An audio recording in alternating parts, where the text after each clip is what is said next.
Very good morning friends. स्वागत है आपका हमारे YouTube channel IAS PCS mentor पे। आज हम डिस्कस करेंगे 24 जुलाई का करंट अफेयर्स।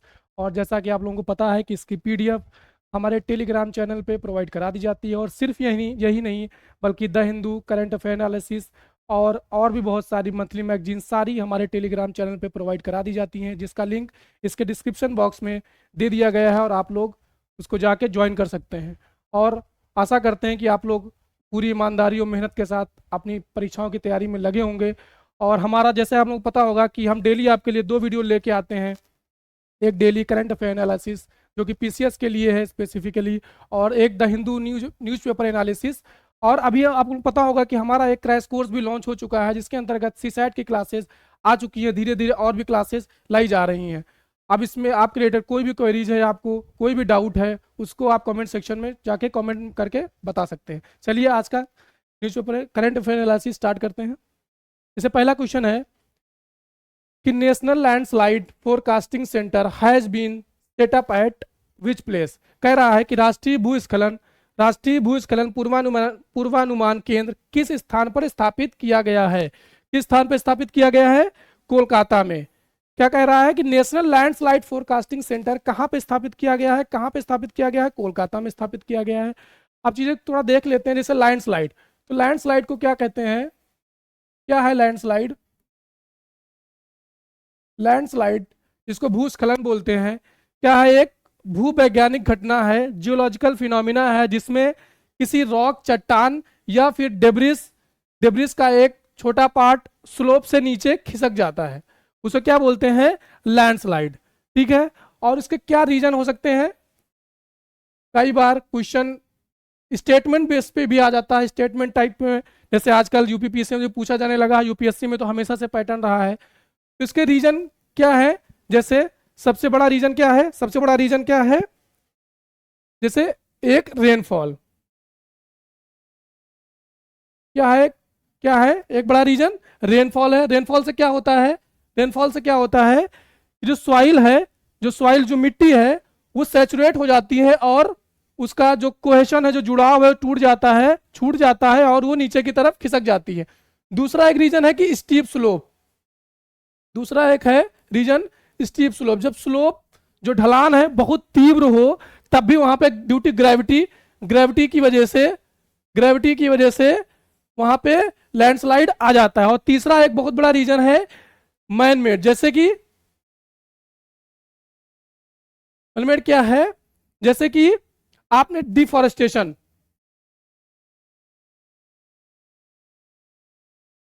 जब हम पेड़ पौधों को काटते हैं तो वहां पे भी लैंडस्लाइड का खतरा बढ़ जाता है। और जैसे कि कंस्ट्रक्शन एक्टिविटीज हो रही हैं,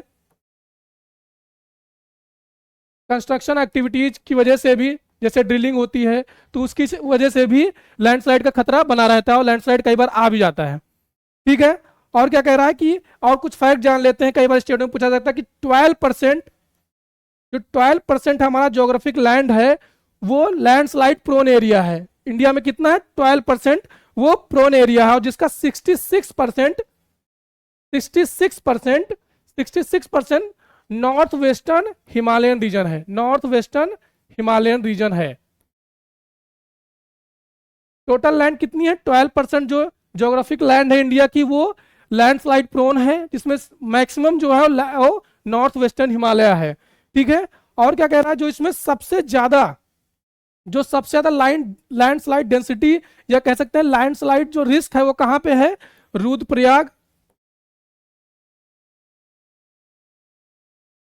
रुद्रप्रयाग और टिहरी गढ़वाल रीजन में। टिहरी गढ़वाल रीजन में, टिहरी गढ़वाल रीजन। ठीक है। तो ये कुछ फैक्टर जान लिए हम लोग। और कुछ देखते हैं।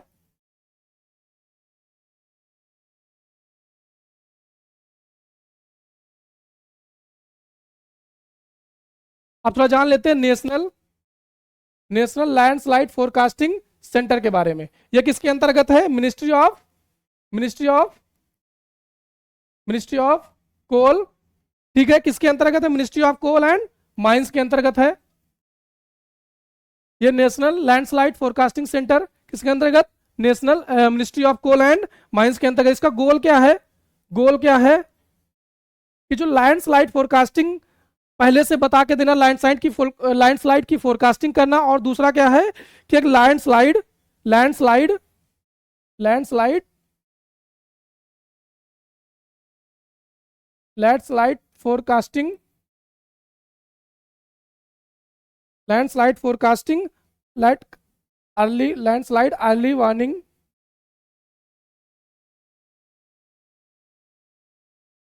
वार्निंग सिस्टम को तैयार करना बाई बाई 2030 तक। क्या है इसका सेंटर का उद्देश्य? नेशनल लैंडस्लाइड फोरकास्टिंग का, एक तो लैंडस्लाइड फोरकास्टिंग बताना, और दूसरा है कि एक लैंडस्लाइड अर्ली वार्निंग सिस्टम को तैयार करना 2030 तक। ठीक है, और कहां स्टेब्लिश किया गया है? कोलकाता में। चलिए नेक्स्ट देखते हैं।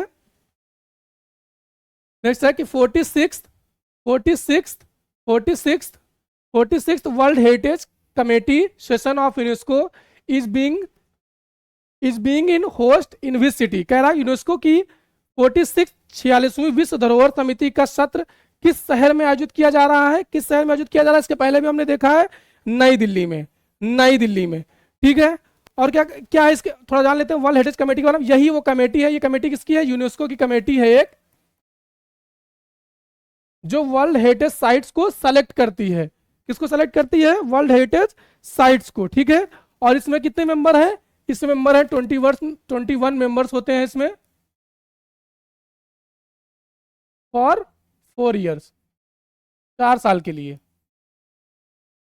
4 साल के लिए होते हैं। ठीक है, और जैसे आप लोगों को पता होगा टोटल हमारे यहाँ वर्ल्ड हेरिटेज साइट्स कितनी है? वर्ल्ड हेरिटेज साइट कितनी है? 42।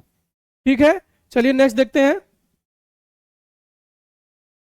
कि जुलाई 2024 में भारत में सोलर रूफटॉप कार्यक्रम के लिए एशियाई विकास बैंक द्वारा कितना ऋण स्वीकृत किया गया है? क्या कह रहा है? जुलाई 2024 में भारत में सोलर रूफटॉप प्रोग्राम, जो सोलर रूफटॉप प्रोग्राम है गवर्नमेंट का, के लिए एशियन डेवलपमेंट बैंक द्वारा कितना ऋण स्वीकृत किया गया है? कितना ऋण स्वीकृत किया गया है? 240 मिलियन डॉलर। कितना किया गया है? 240 मिलियन डॉलर किया गया है। ठीक है, अब थोड़ा सा एशियन डेवलपमेंट बैंक के बारे में जान लेते हैं। ठीक है, जैसे एशियन डेवलपमेंट बैंक के बारे में थोड़ा सा जान लेते हैं कि यह कब स्टेब्लिश हुई? 1966 में। कब स्टेब्लिश हुई? 1966 में स्टेब्लिश हुई। 1966 में स्टेब्लिश हुई।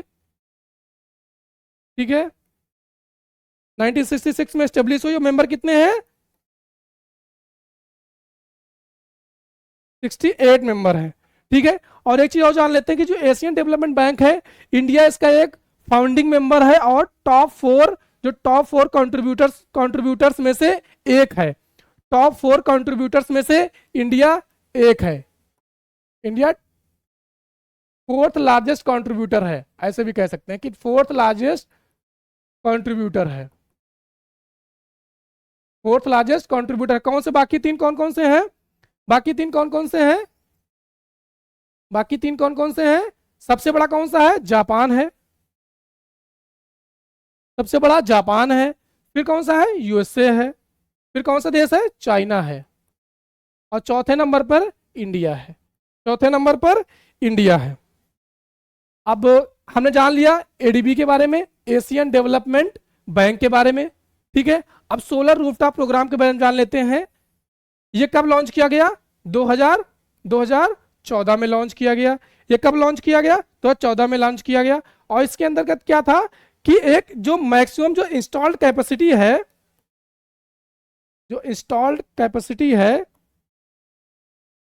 उसको 40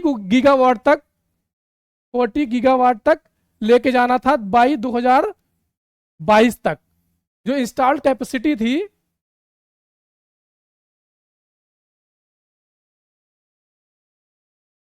उसको लेके जाना था 40 गीगावाट तक 2020 तक, लेकिन ये लक्ष्य पूरा नहीं हो पाया।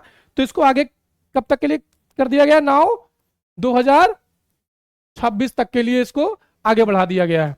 ठीक है, चलिए अब नेक्स्ट देखते हैं कि ओएनजीसी विदेश लिमिटेड ओवीएल ने अजरबैजान के अपतटीय अजेरी चिराग गुनाशली तेल क्षेत्र और संबंधित तेल पाइपलाइन में नॉर्वेजियन फर्म इक्विनोर की हिस्सेदारी हासिल करने के लिए कितना भुगतान किया है? ठीक है, क्या कह रहा है कि how much did ONGC Videsh limited pay to acquire the Norwegian firm Equinor's stake in Azerbaijan offshore Azeri Chirag Gunashli oil field line and the associated oil pipeline. ठीक है, कितना किया गया है? कितना किया गया है? 60 मिलियन। ठीक है, कितनी हिस्सेदारी, कितना कितना भुगतान किया गया? 60 मिलियन। कितना किया गया है? 60 मिलियन। ठीक है, और ये कहां पे है? जो ये अजेरी चिराग गुनाशली ऑयल कहाँ, ये कहां पे है ऑयल फील्ड? ये कैस्पियन सागर पे है, में है के समीप, कैस्पियन सागर में। ठीक है, ठीक है, और ये ओएनजीसी विदेश लिमिटेड क्या एक नवरत्न कंपनी है? कई बार ये भी क्वेश्चन आ जाता है, नवरत्न कंपनी है। ठीक है, नेक्स्ट देखते हैं। हाल ही में दिवंगत हुई कृषिविद कमला पुजारी को किस वर्ष पद्मश्री से सम्मानित किया गया था? किस वर्ष सम्मानित किया गया था? किस वर्ष सम्मानित किया गया था? 2019 में। जो दिवंगत हुई कृषिविद कमला पुजारी को किस वर्ष पद्मश्री से सम्मानित किया गया था? 2019 में। और किसके लिए, कहां की है कमला पुजारी? उड़ीसा की हैं। ठीक है, और इनको किस लिए पद्मश्री अवार्ड दिया गया था? इन्होंने ऑर्गेनिक फार्मिंग को प्रमोट करने के लिए, टू प्रमोट ऑर्गेनिक फार्मिंग। ये कहाँ की है? उड़ीसा की हैं, और इन्होंने ऑर्गेनिक फार्मिंग को प्रमोट किया था, इसलिए इनको पद्मश्री से सम्मानित किया गया था। कब किया गया था? 2019 में। ठीक है, कह रहा who has secured his first formula two victory at the Hungarian grand prix following Richard Verschoor disqualification for a technical breach. ठीक है, कह रहा तकनीकी उल्लंघन के कारण रिचर्ड वॉर्स की अयोग्यता के बाद हंगरी ग्रैंड प्रिक्स में किसने पहली फार्मूला 2 जीत हासिल की? किसने हासिल की? कुश मैनी ने। किसने हासिल की? कुश मैनी ने पहली फार्मूला 2 विक्ट्री हासिल की। ठीक है, दूसरा देखते हैं कि हाल ही में अखिल भारतीय फुटबॉल महासंघ द्वारा भारतीय पुरुष फुटबॉल टीम के नए मुख्य कोच के रूप में किसे नियुक्त किया? मनोलो मार्केज। किसे नियुक्त किया है? मनोलो मार्केज को नई जो भारतीय पुरुष फुटबॉल टीम का नया मुख्य कोच बनाया गया। ठीक है, किसको? मनोलो मार्केज को। ठीक है, नेक्स्ट देखते हैं कि हाल ही में कौन से भारतीय टेनिस सितारे प्रतिष्ठित अंतरराष्ट्रीय टेनिस हॉल ऑफ फेम में शामिल होने वाले पहले एशियाई पुरुष बन गए? कह रहा है कि which Indian tennis stars have recently become the first Asian man to be inducted into the prestigious international tennis hall of fame. किसको किया गया है? लिएंडर पेश और विजय अमृतराज को। किसको किया गया है? लिएंडर पेश और विजय अमृतराज को। ठीक है, नेक्स्ट देखते हैं कि which renowned Indian cricketer has been appointed as the brand ambassador of the Moto GP in India by Eurosport India. क्या कह रहा है कि यूरो स्पोर्ट इंडिया द्वारा भारत में मोटो जीपी के लिए किस प्रसिद्ध भारतीय क्रिकेटर को ब्रांड एम्बेसडर नियुक्त किया गया? किसको किया गया? शिखर धवन को किया गया। किसको किया गया? शिखर धवन को किया गया। नेक्स्ट देखते हैं कि 1 अप्रैल 2025 से शुरू होने वाले पीडब्ल्यूसी इंडिया के अध्यक्ष के रूप में दूसरे कार्यकाल के लिए किसे फिर से चुना गया है? 1 अप्रैल 2025 से शुरू होने वाले, क्या कह रहा है, पीडब्ल्यूसी इंडिया के अध्यक्ष के रूप में दूसरे कार्यकाल के लिए फिर से किसको चुना गया? संजीव कृष्ण को। किसको चुना गया है? संजीव कृष्ण को चुना गया है।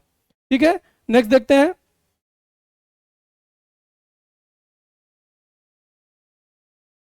क्या आज मैप ऑफ द डे में क्या है, Dibru Saikhowa national park, Dibru Saikhowa national park.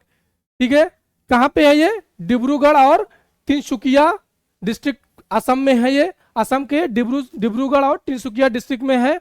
और ये एक नेशनल पार्क और साथ साथ में एक बायोस्फीयर रिजर्व भी है। ठीक है, जो कि ब्रह्मपुत्र रिवर के साउथ में है। ठीक है, यह एक राष्ट्रीय उद्यान होने के साथ साथ ब्रह्मपुत्र नदी के दक्षिणी तट पर स्थित एक बायोस्फीयर रिजर्व भी है। ये ब्रह्मपुत्र नदी के दक्षिणी तट पर स्थित है। और क्या कह रहा है कि Dibru Saikhowa national park is bounded by the Brahmaputra and Lohit river. ये कह रहा है कि इसके उत्तर में कौन कौन है, ब्रह्मपुत्र और लोहित रिवर है, और इसके नॉर्थ इसके उत्तर में है ब्रह्मपुत्र और लोहित रिवर, और डिब्रू रिवर इसके साउथ में है।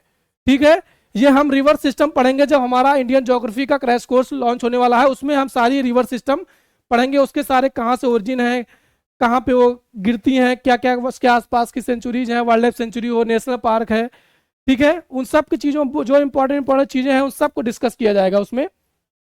ठीक है, और क्या कह रहा है, इट्स अ नेशनल पार्क, ये राष्ट्रीय उद्यान के साथ ब्रह्मपुत्र नदी के दक्षिणी तट पर, ये हमने डिस्कस कर दिया है, बायोस्फीयर रिजर्व भी है। और क्या कह रहा है, इसको बायोस्फीयर का दर्जा कब मिला है, जुलाई 1997 में इसको बायोस्फीयर रिजर्व का दर्जा मिला है। ठीक है, और इसका एरिया कितना है, 765 स्क्वायर किलोमीटर। ठीक है, और क्या कह रहा है, डिब्रू सिखोवा राष्ट्रीय उद्यान को बर्ड लाइफ इंटरनेशनल द्वारा एक महत्वपूर्ण पक्षी क्षेत्र के रूप में भी पहचाना जाता है। क्या है कि एक इंपॉर्टेंट बर्ड एरिया भी है, ये इंपॉर्टेंट बर्ड एरिया भी है डिब्रू सिखोवा नेशनल पार्क। ठीक है, आगे देखते हैं। ठीक है, आगे देखते हैं आज का क्या है, मैप ऑफ द वर्ल्ड में कुक स्ट्रेट, कुक स्ट्रेट। ठीक है, हमने स्टेट के बारे में पहले भी डिस्कस कर चुके हैं बहुत सारी, इससे बास स्ट्रेट। ठीक है, और आज हम किस पे डिस्कस करेंगे, कुक स्ट्रेट। क्या कह रहा है कि कुक स्ट्रेट पानी का वह हिस्सा है जो न्यूजीलैंड के उत्तरी और दक्षिणी द्वीपों को अलग करता है। किसको अलग करता है, न्यूजीलैंड के उत्तरी और दक्षिणी द्वीपों को अलग कर रहा है, कौन सा, ये कुक स्ट्रेट। ठीक है, और इसका नाम किसके पड़ा है, एक ब्रिटिश खोजकर्ता थे captain James cook, captain James cook, उनके नाम पर इसका नाम रखा गया, जिन्होंने 1770 में पहली बार इस जलडमरू मध्य मतलब स्ट्रेट से यात्रा की थी। और यह जलडमरू मध्य एक महत्वपूर्ण समुद्री मार्ग है। ठीक है, यह अपने सबसे सकरे बिंदु पर लगभग 22 किलोमीटर तक फैला हुआ है और अपनी तेज और अप्रत्याशित धाराओं के लिए जाना जाता है, जो कि नेविगेशन को चुनौतीपूर्ण बनाती हैं। ठीक है, यह बहुत ही सकरा है, लगभग 22 किलोमीटर, और यह अपने तेज और अप्रत्याशित धाराओं के लिए जाना जाता है। ठीक है, आगे देखते हैं क्या कह रहा है, यह जो स्ट्रेट है यह तस्मान सी को किससे कनेक्ट करता है, तस्मान सी को पूर्व में दक्षिण प्रशांत महासागर से जोड़ता है। ठीक है, यह जलडमरू किसको जोड़ता है, जैसे मैंने बताया था स्ट्रेट क्या होती है, एक पासेज है जो कि दो लार्ज वाटर बॉडीज को जोड़ता है। तो किसको जोड़ता है, ये कनेक्ट करता है, एक तस्मान सी को टू द वेस्ट और साउथ पैसिफिक ओशन को, पूरब में साउथ पैसिफिक ओशन और पश्चिम में तस्मान सी को जोड़ता है। ठीक है, क्या कह रहा है, न्यूजीलैंड, अगला क्या पॉइंट क्या कह रहा है, न्यूजीलैंड की राजधानी वेलिंगटन इस जलडमरू मध्य के उत्तरी छोर के पास स्थित है, जो दक्षिणी द्वीप के लिए प्रवेश द्वार प्रदान करता है। ठीक है, इसका मतलब क्या हुआ कि जो नॉर्दर्न न्यूजीलैंड है उसका सदर्न पोर्ट पे है, सदर्न पोर्शन पे, और जो सदर्न है उसके नॉर्दर्न टिप पे। ठीक है, क्या कह रहा है, न्यूजीलैंड की राजधानी वेलिंगटन जो है वो स्ट्रेट के उत्तरी छोर के पास स्थित है, मतलब जो नॉर्दर्न न्यूजीलैंड है उसका सदर्न मोस्ट पॉइंट पे स्थित है। ठीक है, और यही से ये हो गई स्ट्रेट। ठीक है, और ये हो गया सदर्न न्यूजीलैंड। ठीक है, आगे देखते हैं नेक्स्ट क्वेश्चन क्या कह रहा है कि ओवियल ने $60 मिलियन के निवेश के साथ अजरबैजानी ऑयल फील्ड में हिस्सेदारी बढ़ाई। उसी के संदर्भ में हमें बताएं कि बाकू तिबिलिसी सेहान पाइपलाइन किस देश से निकलती है। क्या कह रहा है, ओवियल हाइक्स स्टेप, जिसे पहला कुछ हम लोग देखा था कि ऑयल फील्ड में $60 मिलियन में खरीदी है, और कह रहा है कि the same tell us in which country the Baku Tbilisi Ceyhan pipeline कहाँ पे है, कहाँ पे ओरिजिनेट होती है, अजरबैजान में। कहाँ पे ओरिजिनेट होती है, अजरबैजान में। चलिए आगे देखते हैं। एक्स फॉरेन पूर्व विदेश सचिव विनय कवात्रा को अमेरिका में भारत का राजदूत नियुक्त किया गया। ठीक है, किसको नियुक्त किया गया? विनय कवात्रा को अमेरिका में भारत का राजदूत नियुक्त किया गया। उसी संदर्भ में हमें बताएं कि एक राष्ट्रमंडल सदस्य देश द्वारा दूसरे राष्ट्रमंडल सदस्य देश में नियुक्त सर्वोच्च रैंकिंग वाले राजनयिक को क्या कहा जाता है? सबको पता होगा, क्या कहा जाता है? High commissioner. क्या कहा जाता है? High commissioner. हाई कमिश्नर कहा जाता है। जो भी कॉमनवेल्थ जो भी मेंबर स्टेट्स हैं उसमें जो भी हमारे रिप्रेजेंटेटिव होते हैं उनको क्या कहा, जो हाईएस्ट रैंकिंग डिप्लोमेट होते हैं उनको क्या कहा जाता है? High commissioner. उनको क्या कहा जाता है? High commissioner. ठीक है, नेक्स्ट देखते हैं क्या कह रहा है। एडीबी ने भारत में रूफटॉप सोलर सिस्टम के लिए 240 मिलियन डॉलर का ऋण मंजूर किया है। हमने देखा, इसके पहले भी देख चुके हैं हम। इसी संदर्भ में बताएं कि भारत में पीएम सूर्य घर मुफ्त बिजली योजना कब शुरू की गई? कब शुरू की गई? क्या कह रहा है कि भारत में पीएम सूर्य घर मुफ्त बिजली योजना कब शुरू की गई? 13 फरवरी 2024 को। कब शुरू की गई? 13 फरवरी 2024 को शुरू की गई। और इसके अंतर्गत क्या है, इसमें जो रूफटॉप सोलर जो भी लगा रहा है उसको गवर्नमेंट सब्सिडी दे रही है और फ्री 300 यूनिट पर मंथ की इलेक्ट्रिसिटी दे रही है। ठीक है, पर मंथ इलेक्ट्रिसिटी दे रही है। ठीक है, और क्या है इसको कितने, और इसका एम क्या है कि 1 करोड़ हाउस होल्ड को ये 300 यूनिट मंथली देना है और जो रूफटॉप सोलर प्रोजेक्ट के अंतर्गत उनको लाना है इस मुफ्त बिजली योजना के तहत, जिसके अंतर्गत गवर्नमेंट सब्सिडी देती है। ठीक है, नेक्स्ट देखते हैं। नई दिल्ली यूनेस्को की 46वीं विश्व धरोहर समिति, कौन से नंबर की? 46वीं विश्व धरोहर समिति सत्र की मेजबानी करेगा। उसी के संदर्भ में हमें बताएं कि भारत में विश्व धरोहर सूची में शामिल कितने स्थलों को यूनेस्को की विश्व धरोहर में शामिल किया गया है? ठीक है, कितने को शामिल किया गया? जैसे मैंने बताया, पहले भी बताया, 42। कितने स्थल हैं? 42 हैं। ठीक है, नेक्स्ट देखते हैं। सरकार ने राष्ट्रीय भूस्खलन पूर्वानुमान केंद्र पोर्टल और ऐप लॉन्च किया। ठीक है, लॉन्च किया। उसी के संदर्भ में हमें बताएं कि भारतीय भूवैज्ञानिक सर्वेक्षण भारत सरकार के किस मंत्रालय के अंतर्गत, हमने बताया था किस मंत्रालय के अंतर्गत? खान मंत्रालय। कौन सा? मिनिस्ट्री ऑफ माइंस के अंतर्गत ये लॉन्च किया गया है, नेशनल लैंडस्लाइड फोरकास्टिंग सेंटर। हमने इसको पहले भी डिस्कस किया, पहला क्वेश्चन था ये, जिसमें हमने बहुत सारी चीजें बताई थी कि लैंडस्लाइड क्या होता है, कितने % एरिया भारत का लैंड जो है वो लैंडस्लाइड प्रोन है, क्या रीजन है। ठीक है, आगे देखते हैं क्या कह रहा है कि हाल ही में भारत और मलेशिया ने कृषि में अपने द्विपक्षीय सहयोग को और गहरा करने का फैसला किया है, जिसमें पाम ऑयल की खेती पर विशेष जोर दिया गया है। निम्नलिखित कथनों पर विचार कीजिए। ठीक, क्या कह रहा है? भारत अपने खाद्य तेल का 57% आयात करता है, जिससे विदेशी मुद्रा भंडार पर 20.56 बिलियन अमेरिकी डॉलर का असर पड़ता है। ठीक है, ये सही कह रहा है कि भारत अपने खाद्य तेल का लगभग 57% आयात करता है, इतना इंपोर्ट करता है, जिससे कितना पड़ता है ये जो असर पड़ता है? 20.56 बिलियन डॉलर। ठीक है, और क्या कह रहा है? वर्तमान में 28 लाख हेक्टेयर के कुल संभावित क्षेत्र के मुकाबले केवल 3.70 लाख हेक्टेयर में ही पाम ऑयल की खेती हो रही है। यह भी स्टेटमेंट बहुत बिल्कुल सही है कि जो हमारा टोटल है लगभग लैंड कितना है? 28 लाख हेक्टेयर के कुल संभावित क्षेत्र जिसमें पाम ऑयल की खेती की जा सकती है, लेकिन हो कितने पे रही है? 3.70 लाख हेक्टेयर। का मतलब क्या है कि there is a lot of possibility. ठीक है, कि बहुत सारी संभावनाएं बहुत ज्यादा हैं। हमारे पास इतना हेक्टेयर का कुल संभावित क्षेत्र है और हम कितना उगा रहे हैं? सिर्फ इतने पे 3.70 लाख हेक्टेयर में ही पाम ऑयल की खेती कर रहे हैं। और तीसरा क्या कह रहा है? आंध्र प्रदेश, तेलंगाना और केरल, ये 3 स्टेट जो है पाम ऑयल के सबसे बड़े उत्पादक राज्य हैं, जो कि कुल उत्पादन का जिनका 98% हिस्सा इनका, ठीक है, 98% की हिस्सेदारी है इन 3 स्टेट्स की प्रोडक्शन में। ठीक है, ये तीनों स्टेटमेंट हमारे के सही हैं, तो कौन सा ऑप्शन सही हो जाएगा? इनमें सारे ऑप्शन इनमें सही हैं। ऑल ऑफ द अबव, शायद इसमें ये शायद हिंदी में गलत हो गया है, ऑल ऑफ द अबव, सभी ऑप्शन, उपरोक्त सभी ऑप्शन सही हैं। कुछ चीजें और जान लेते हैं, जैसे कि एक है नेशनल मिशन फॉर, एक सेकेंड, नेशनल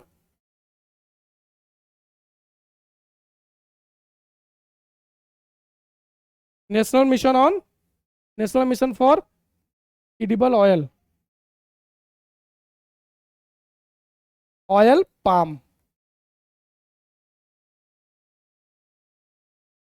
ठीक है, NBEOOP,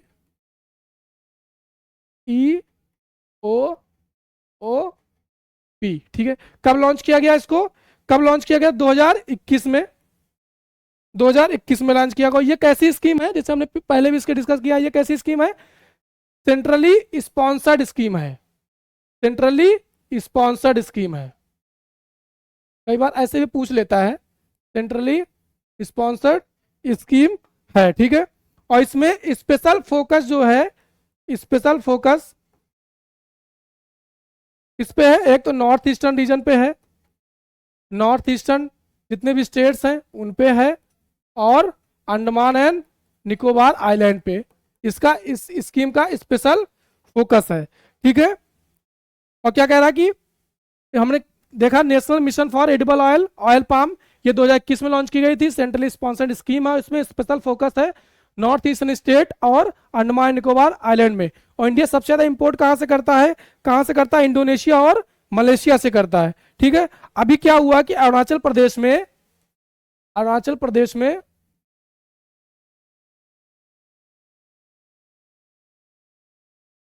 अरुणाचल प्रदेश में हमारे प्रधानमंत्री जी ने पहली पाम ऑयल प्रोसेसिंग यूनिट का उद्घाटन किया है। कहां पे किया है, अरुणाचल प्रदेश में। इसको भी याद रखना है कि हमारे प्रधानमंत्री जी ने पहली जो पाम ऑयल प्रोसेसिंग यूनिट है उसका उद्घाटन कहां पे किया है, अरुणाचल प्रदेश में, ठीक है। नेक्स्ट देखते हैं। हाल ही में असम सरकार ने राज्य पुलिस की सीमा शाखा से कहा है कि वह 2014 से पहले अवैध रूप से भारत में प्रवेश करने वाले गैर मुस्लिमों के मामलों को विदेशी न्यायाधिकरणों AFT फाइन ट्रिब्यूनल को ना भेजें। असम की सीमा पुलिस के संदर्भ में निम्नलिखित तथ्यों पर विचार कीजिए। क्या कह रहा है कि जो असम पुलिस है, पुलिस सीमा ऑर्गेनाइजेशन, ठीक है, असम पुलिस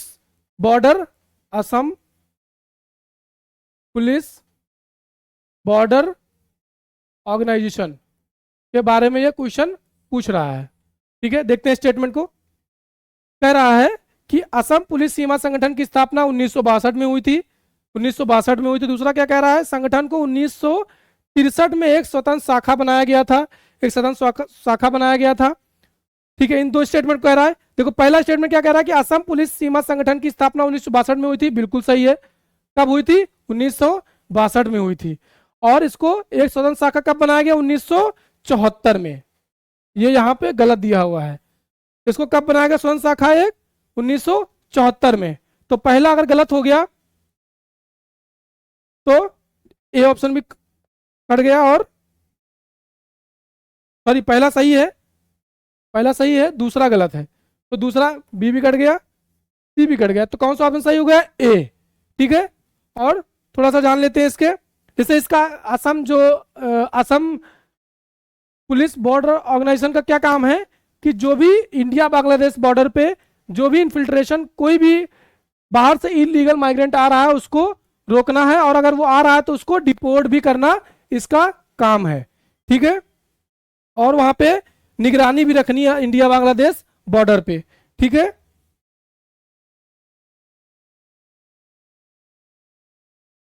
कह रहा है कि हाल ही में अगले 5 वर्षों में भारतीय भाषाओं में recently project Asmita was launched to produce 22,000 books in Indian languages in the next 5 years, ठीक है। क्या कह रहा है कि हाल ही में अगले 5 वर्षों में भारतीय भाषाओं, अगले 5 वर्षों के लिए भारतीय भाषाओं में 22,000 पुस्तकों तैयार करने के लिए एक अस्मिता प्रोग्राम लॉन्च किया गया है। अब इस अस्मिता प्रोजेक्ट अस्मिता के बारे में कुछ स्टेटमेंट हैं उनके बारे में क्वेश्चन पूछ रहा है कि इट वाज लॉन्च, इससे केंद्रीय शिक्षा मंत्रालय और राष्ट्रीय शैक्षिक अनुसंधान और प्रशिक्षण परिषद द्वारा लॉन्च किया गया।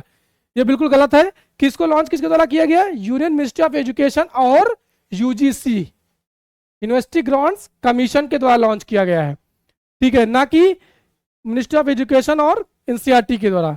इसको लॉन्च किया गया किसके द्वारा? मिनिस्ट्री ऑफ एजुकेशन और यूजीसी के द्वारा। और इसमें क्या कह रहा है कि 13 nodal universities along with the member universities from various regions have been identified to lead this project। बिल्कुल सही है, इसमें 13 नोडल यूनिवर्सिटीज हैं, ठीक है, विद मेंबर, और भी बहुत सारे रीजन से अलग अलग यूनिवर्सिटीज के मेंबर्स को भी इसमें इनको भी शामिल किया गया जो प्रोजेक्ट को लीड करेंगे। और क्या कह रहा है तीसरा कि यूजीसी ने प्रत्येक निर्दिष्ट भाषा में पुस्तक लेखन प्रक्रिया के लिए एक मानक संचालन प्रक्रिया एसओपी बनाई है, ठीक है। क्या कह रहा है कि यूजीसी ने the UGC has created a standard operating procedure for the book writing process in each assigned language. बिल्कुल सही है, ठीक है। तो ऑप्शन कौन सा गलत हो गया? पहला गलत हो गया, ठीक है। तो कैसे? जैसे पहला गलत हो गया, 3 गलत हो गया, एक और 2 गलत हो गया और डी गलत हो, कौन कौन सही हो गया?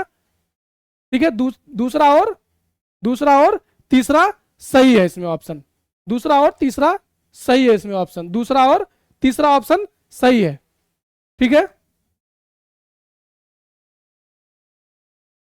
चलिए आज के लिए इतना ही, और इन सब की पीडीएफ हमारे टेलीग्राम चैनल पर प्रोवाइड करा दी गई है। हमारा क्रैश कोर्स में भी सीसैट का वीडियो धीरे धीरे आने लग गए हैं, हमारा इंट्रो क्लास भी आ गई है, आप लोग उसको देखें। और जो भी आपकी क्वेरी है, कोई भी फीडबैक है, आप उसको हमारे कमेंट सेक्शन में बता सकते हैं। आज के लिए इतना ही, थैंक यू, धन्यवाद।